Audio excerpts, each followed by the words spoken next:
Hello. Hello. Pastor, good morning. Morning. Pastor, your friend said, "How can I free?" Pastor, from Akwasi Awuah, Akwasi, Pastor, question. Pastor, my question is, Ecclesiastes 7:5. Ecclesiastes 7:5. 4:7:5. What's this saying? Pastor, I say, you know, can you think of this in Pastor for number 2?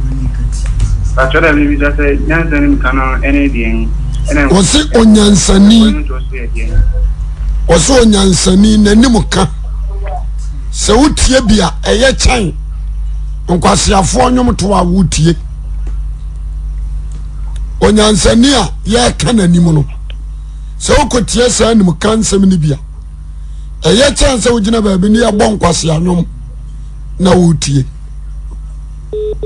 Way straightforward. Young fan say, Obi and Yansani. I am from Sudia. And a year chinanim. A yama wuni pa, Ujina was so back out and Muchi, Cassan because and Mukani Pano, Yakanima at the Tenant. Yes. So I say, and Mukani Pani Pajani Padinijina ye. Say Yakanimono, a Dujina dear. Yes. A yes, some about what Tiabi Sensei. Ya bon kwasi anyum na metie bi. Ya kan kwasi anyum a dosu. What you say? E bi ne TikTok anyum na obobo ya no. Shata Mario se wan. Ne nyum na obobo ya. What entufo. Zemunu. Anyum na o mabobo ne bebre wa. Afutu onim. What you say? Ya mamenkro bibi. Ampadu bo anyum bi. Eya futusam. Yes. Anibere nye maami abana kwata ne nyina akire anibere de edu ko wie won say the city ne nyina akire anibere de edu ko wie Yes. na sanwe mata fish de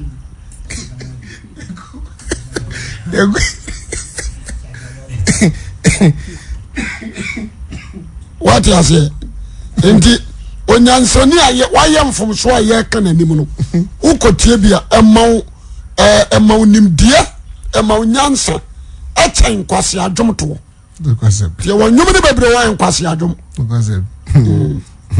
Pastor Froze said, "How can I free?" Hello. Hello, good morning. Good morning, Pastor Froze. From one Pastor JJ jeje mitio Pastor, I'm opening a question, no, and it's Christoni. Send you see chair stages are. What's our fast out there who said we are Christoni? Old TV fast and pen so no now do now GDA. It won't say the person already there. Oh, you're perfect. Emma Christoa. In here, sir, sorry, not here. Sorry, yes, the two also Obian's Bonifacia. What's also about Empire? Christoni, what's the Bia, what's the Bonifacia? South Arena, here, Bompire Vita. Medasi ade ba ko metimi akani ya kase obi ye Christonia ya ne perfection Christonia bia ne 100%. What you say? Yes. You will share ni and you was smafo. You will share ni and you was smafo. What you say? Yes. Oceani smafo in a Christian. And he said, when you do 100%, umpai boy asida. Umpai boy asida. This already Jesus. When you do near Obosom Pano, a jame dawase. One said this. Yes. Now, if you are me bompa me te home, me break home bia no. Eya asida. Me dawase osoro hene. So meduane free asase mo ba. Na de ma odifo. Owie mpa bona no. Eya asida. Because say o bompa no kura na me do ase say o me di bone so. me do asese boni ntimi nkova me bio. What you say? Yes. Me do asese o ma di ahonhom so. Na honhom ntimi nkova me bio. Aya se do. But they said there was a bomb pie in yenim. They say what percentage bi wo ha. Ya fe na akosere Boniface. Peter anye bidda. John Revelator. So akasi anybody and near dada ho or the teenage or the man motofo. Nye wona wanyini. Cause obi a wanyini wa urade mu no. Ah wa be se Kristo no onye bone. Onye. Because First John said the onyankopon won onye bone. Na bone no onye okosera wo facha here. Ntimi mpo. Ebio na fe no okobo mpaye se onkonkoro hyemema. Onkonkoro hyemema. So when you fool there, and you can pray to God. Say, rather fill me. Fill them and I'm yet fool. But so when you're fooler. You don't ask for fulfillment, see and feel you be. Hello. Hello, Pastor Fells and August free. Because you're from Kwame, make us free away. Kwame, Pastor, it's your question. Damn, the person with that question, you say, I'm for Yamisuma. So say on could destroy a marriage. Now me person who said dear Bonina a marriage for yeah, and me 3 America because the devil say with 3 marriage. And the person who want to cry a marriage for ye and Misma, so on could destroy more. The person you Medas America for no on Maya Sabi Abosum Guao and Omitri Israel for free, Mero free Egypt. Eba omuchiri won kura. What you say? Omi Israel for atamfo emro mu free Egypt iba no Amalek for sorry tia won de tia no ana omompa Israel nyamidi no nso ayedan atie ntia ya bosonsom no na afa omuchiri omra Israel ba omu di Israel fo ani e wo kwan. The rather catch and say uncle destroy. The tell no. Pastor, what's up? Your friends and August free. Hello, what's up? Hello, your friends and August free. Pastor, how because of UK, Pastor, it's you. No, question is so for and this is serious I drew according to Revelation 7:6 no see number 5 and number 4 I was some account was on YouTube. Account was at the hall. Revelation chapter 6 and I may bet you say you verses 7. and so not There was 7 to 9. The 7 and 4th sealed no. Was an so not also 9.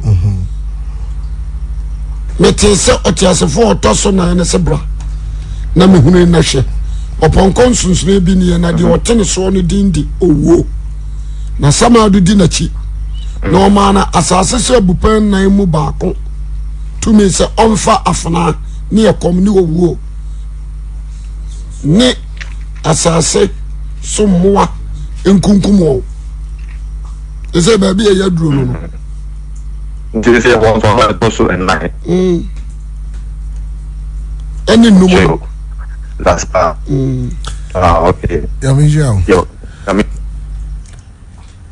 Pastor Fells and August free. But I'm maybe because I feel for Jase. Pastor, it's you. The question is that the banker, but answer the best at a Juman, your bomb pyre. It is a bomb pyre, a bayer say, make a summit so. But I said to Kuna, so at what age any say or by draw or quataria and our bomb pyre or catalyst. So, but I'm in this time, seconds been a bit from the phone and oh, okay. And yes, switch your phone on it. Also, the phone net here was under the phone and Casasa. Okay, Papa Bashointi. The first, no, see a man in a few minutes. This is them so I'll switch it. Okay. On Catino. Okay, T. And the Tieni. So when ya Oba started to Buninsa, Sabra near friend of Oba. So Oba started to Buninsa, Sabra no Utimin say. Sabra near friend Oba. They are the stage of menstruation. Menstruation now. The friend of Oba. Na the Mtia, Yana Tams in Kaubenya, Osana Korano, what the Shana say, Buano. Usaka teketeno. What the Shana say? The Bible says, so few more for us who trust someone. What you say? A man who answer to conquer Jim. To Usana, now they are tetano. Very important. TNA. And away a banker, open saw bumpire. You can use your hanky. Cover out. Would be cover out. A bumpire. Into always know so in your hanky. So better still crash, but bankers the mobile yana so. What you say? Obey me the beer hanky musho beer will be. What you say? What you are cut out in your bumpire. When you boy no way. Simple. But that's so. Pastor, if I was saying now, cause I'm free. Hello. Good morning. Good morning. Hello. Pastor, me too, Kakasa. Yet, you know, I too. That is Pastor. Wait a question and say. Last time you see program, I followed. What you say? Yes, Christ or no? I need to when you go on. I'm present. No crosser. So me ma quotation abamu ahuna. Wait me am baburu ba aduonu. No crosser ono ani nyankopon. Na le pacho na le mama no so eyi quotations bia no what say na otu ko nyankopon like Jesus Christ no kasa o kasa say ono neja owo so. Ade wo mu ni say mame mawo asem ba akopɛ. Timothy, 1 Timothy, chapter 3, verse 16. Ose ade a nipa nyina ade anoka anokoro. Eka sasa de no so. Nyamsom pamu ahintasem. It's a mystery. Number one quotation pe. Nyamsom pamu ahintasem. A mystery. Enti se ye kasa bibi ahintasem a.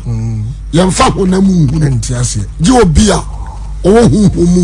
Yes. Enti ahintasem de di obi a God spirit tinimu. Ene betimi ayi a kire. Oso nyamsom pamu ahintasem. Owi o se onyankopon yi ni hu adi honamu. Ahintasem na no. That's it. That's the mystery. And no e finalize bibia. Onyankopon oyi ni hu adi honamu. Obu ne bim hunhum. Yes. Oyi ni kire wiase. Oyi ni hu kire abofo. Oji ni di wiase. Oka ne ho asema manamamu. Ofa ne konsoro ne monyamu. Amen. Amen. Why na yi ne hu adi na why na konsoro? Christ. Nti se wonimu a obaya argument. Limam no de owosom fofrom. On kramosum nti adin so obato twasem na se. Amen. On the spirit. Who read this here be read. I say we read the graphic. But a God spirit in kan wa won ti ase. That na so for no kan the na we so for you do that kind of thing. That na okay. Yamisha. Sam so mate. Yamisha. Pastor.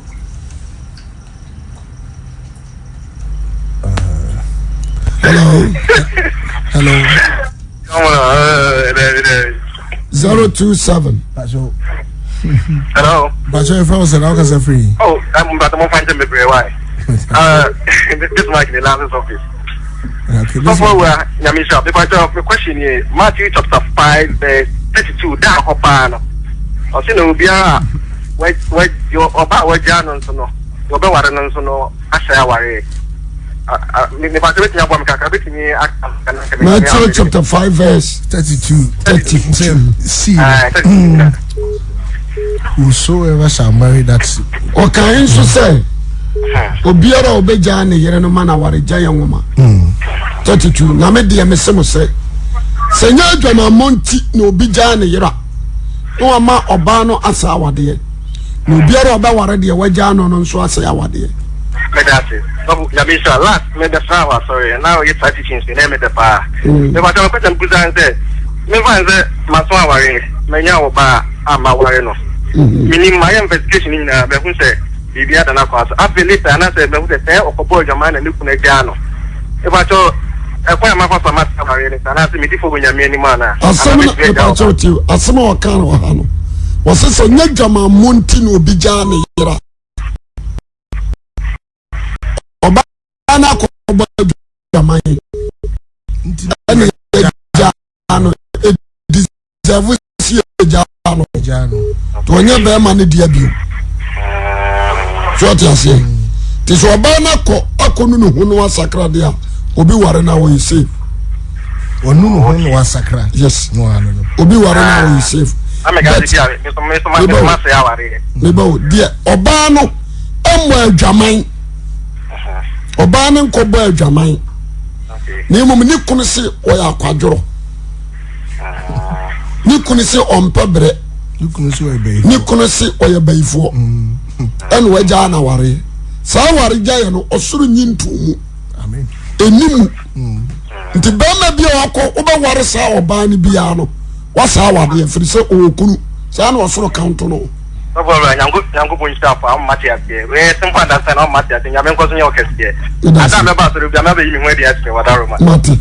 Ya me show. Ai, na so reference ya.